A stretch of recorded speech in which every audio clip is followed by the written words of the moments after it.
This is Pastor Toby with Table Talk at the Vineyard. So here we go again, an opportunity for you to ask us some questions. So we thank you for the questions that have been coming in. So let's see what we have for today. We got 3 different questions I'm going to choose out of here. So let's see the first one. You and Bishop always look like you're having fun. What are 2 of your secrets? We're just plain crazy. That's one thing I always tell people is that we used to have fun before we got saved. And just because you're saved doesn't mean you can't have fun. The Lord created you, so He doesn't want to change His creation. He just wants the sin out of your life. So we just love enjoying life. We love enjoying each other. For years, from when we had little kids, we made sure we still held to date night because my husband would always say there's going to be a time where the kids are grown and it's just me and you. And that's one thing when they're 2 and 3 years old, you don't believe it. But now that they are grown, it is so true. So date night is huge for us, and really just spending quality time. A lot of times we don't even need to go anywhere. But most importantly, you have to keep Christ at the head of your relationship. But this will turn into a whole marriage session, so I'm going to put that one to the side. We'll come back to that one. Hey guys, it's me again, Jada, your praise and worship leader. This one says, what would you tell someone your age that is wondering how to be saved in this day and age? The first thing I would start with is the things that are holding you back and the things that you were doing, are you going to take with you to heaven? No. You're not going to take your friends. That's their own. You can't be like, oh God, but like, let me take my girlfriend, Ashley, or let me take my girlfriend or my sister. They're not coming with you. It's you and God. That is it. So that's the first thing I would tell them. And then, honestly, I'm going to say it's not easy. I know social media can kind of distort, and people will be like, oh, like kind of like micro influencers, and they'll show you like their days or like cute Bible study videos, and there's nothing wrong with that. But a lot of people don't show the nitty-gritty, and I can say that it's not going to be easy at all. Like, it is going to be hard, and a lot of people don't show that. So that's where a lot of people it's like a misconception, and then they think that it's going to be easy, like this is going to happen, I'm going to pray for this and this is going to happen. That can happen. That you can literally pray and be like, God, I need this, and it can happen. But there's also times where it could take months, it could take weeks, it could take days, it can even take years for even that thing to happen. But it's all in His plan and not your own. So I think a lot of people need to understand, or even people my age need to understand that it is not easy. It is very, very, very, very hard. And you are going to be tempted every day, especially because that question asked how to be saved in this day and age. In our generation, you are going to be tempted day in and day out, like with your friends, family, social media. And it's all up to you. You have the choice whether to give in or to not give in. So I would say that it's hard and not easy. I would honestly tell them the truth that it's just hard. It's not easy. What's going on, folks? It's Brother Caesar from the Vineyard, Dallas. So let's see what questions you guys have. Is there a life really outside of church? Absolutely. Since I've been attending church and, even serving in ministry in different aspects, I found life more meaningful. And what I mean by that is, with everything that I've gone through in life, I thought I had a life, but I was just existing in that point of time in my life. Life with Christ is, wow, there's no real words to describe it. I can't say it's amazing because it's more than that. I can't say it's great because it's just more than that. I found true happiness in life in the littlest things. And it doesn't take having to go to the club. It doesn't take having to go to the parties. There's more to life than just that. Like, I found joy in traveling, spending time with those closest to me who's in my boat. Just creating those memories that you don't see on social media, that you don't see. It's those memories that live in here. And that for me is life outside of church. Is always, man, life is a precious gift, and we don't realize that tomorrow is not promised until someone dies. And then we always talk about the shoulda, coulda, wouldas and everything else in between, but life life is meaningful. Life is purpose. Life is everything. So, is there a life really outside of church? Absolutely. It's all about what's your take on life. And with God, anything is possible. What was your first serving position in church, and did you ever serve in a role you really didn't want to do?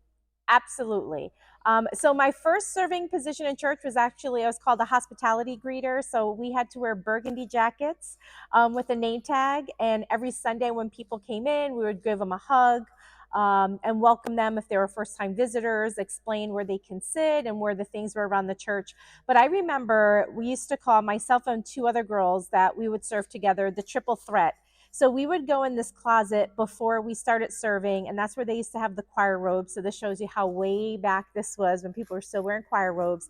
And we would pray, and sometimes we'd get slain in the spirit in the closet before we even come out to do our task or our function. Also, it was good because part of that job is if ever we had guest speakers, we would pick them up at the airport, bring them to their hotel, escort them to the pastor's office before church started. So it really taught me that part of church kind of behind the scenes. And the other question was, did you ever serve in a role you really didn't want to do? And that is true. I remember I wanted to do a play, and I went to talk to the apostle of the church and said, God has given me this great idea for a play, and I want to utilize the youth. And I went through my whole spiel. It was for Easter. And he said, great, now you're part of the youth teen leaders. And I was like, what? So I did not want to deal with 40 to 50 inner city youth. That was a handful. But years later, I realized that that was literally like my first church. And it really taught me discipline. It taught me how to minister to people. So I was so grateful for doing that for about 2 years. Okay. Is it hard being in a godly relationship at your age? A lot of you may not know, so I'll just put it out there. I am in a relationship with the bishop and the pastor's son in general. Even if I wasn't, it is hard being in a godly relationship at your age, especially the music that comes out and that all your friends listen to, talks about sex, talks about drugs, talks about doing this, talks about doing that. And even, family and friends that you're going to have around you that, have sex before marriage, or they're drinking, they're smoking because they think it's fun, but you cannot be unequally yoked. So if your partner is doing those things and they say, no, it's okay, God is going to forgive me, one, they're lukewarm. Two, you guys are unequally yoked, and it even says in the Bible, do not get into a relationship unequally yoked. So I would say, yes, it's hard, especially the waiting before marriage. That's something that we had decided to do a year ago, and it is super, super, super hard because we have to remind ourselves that this is not for us. We're waiting to become one when we get married. So this is for God. This is not for us. So it's hard not relying on your flesh and relying on the spirit within you. But I also think that when you tell other people, especially at our age, I'm 21, CJ is 22, and whenever we go out with family or friends, like we're just going out to dinner or anything, they're drinking. And then they're like, oh, you're not going to have one drink? We're like, no, we don't drink. And then people kind of think of it like, oh, they're being like judgy. People are going to think that you are better than them just because you don't do the things they want to do.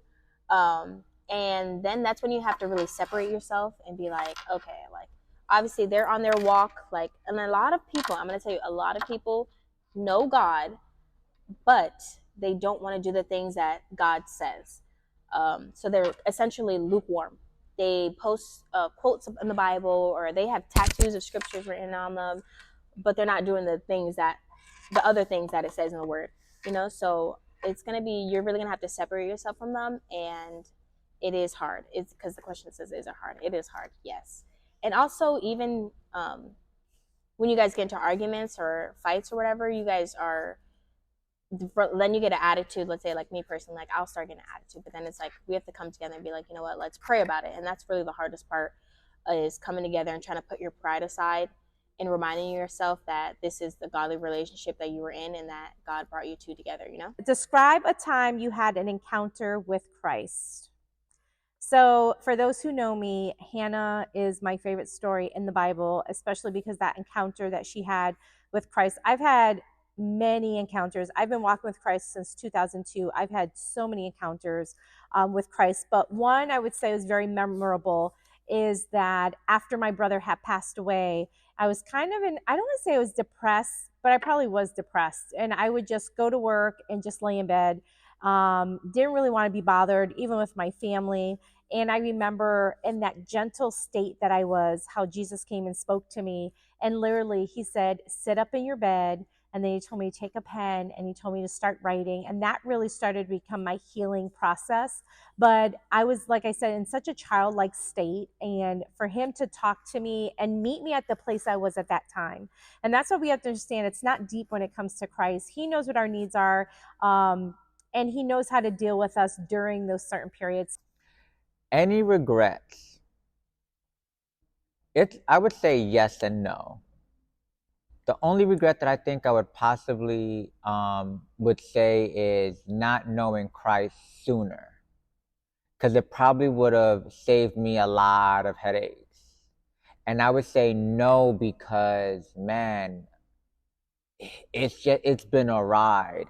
And even in my darkest moments and even in my darkest times, it doesn't outweigh all the blessings and all of the promises that God has told me in my secret place.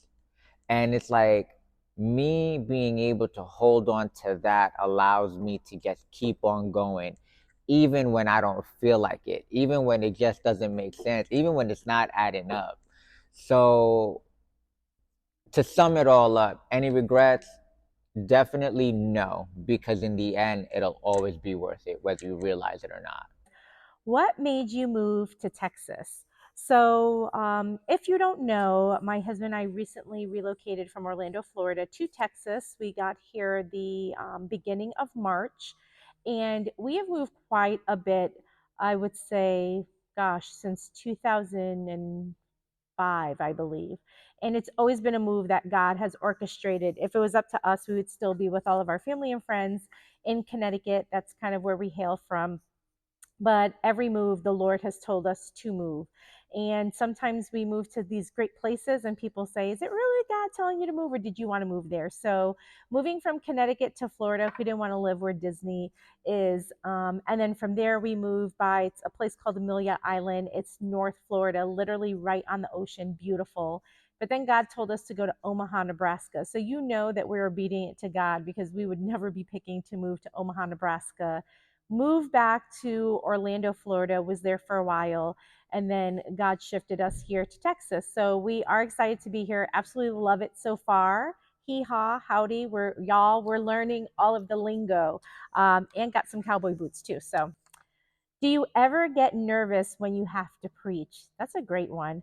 Um, I worry if you don't get nervous when you have to preach, because you can have your sermon laid out, worked on it so hard. And I've been in situations that God has literally flipped the switch when I was up there preaching. So I always have a little uneasiness, but I think that helps me rely on Him even more. But I love just being able to speak to people. I love using different methods so people can really understand the word to the fullest. But yes, I do get nervous. I remember one time we pulled up, I was speaking somewhere, and when we went there, we did not expect it to be like very busy or a lot of people in attendance. And it was packed, and it was packed with bishops, apostles, first ladies. And I looked at my husband, I said, oh my goodness, I can't believe I have to speak in front of these people. And he held my hand, he prayed, and he said, you got this. And I'll never forget, that sermon was called Sometimes It Just Takes a Woman. Oh, powerful. I'll come back to that one another time. All right. And the last question for today is, how do you come up with topics for your sermons? So I can tell you it's so trendy these days, where you have some people that want these engaging topics to try to draw people in.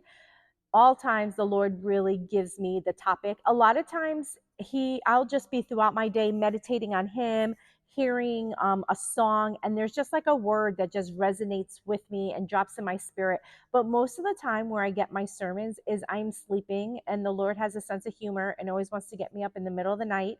And literally my phone, the notes in my phone, is because in the middle of the night I'm constantly typing things in there that the Lord has given me. So I do love using illustrations in my sermons because I think for many people we're visual learners, and that's a great way. But I can tell you, I don't try to be trendy like some pastors out there today coming up with these certain series and things like that. I just believe that the Lord will give you what the people need at that time. So thank you so much for tuning in again. Pastor Toby, come out and visit us. We are in the DFW area. We would love to see you on Sundays, and we service at 2:15 in the afternoon.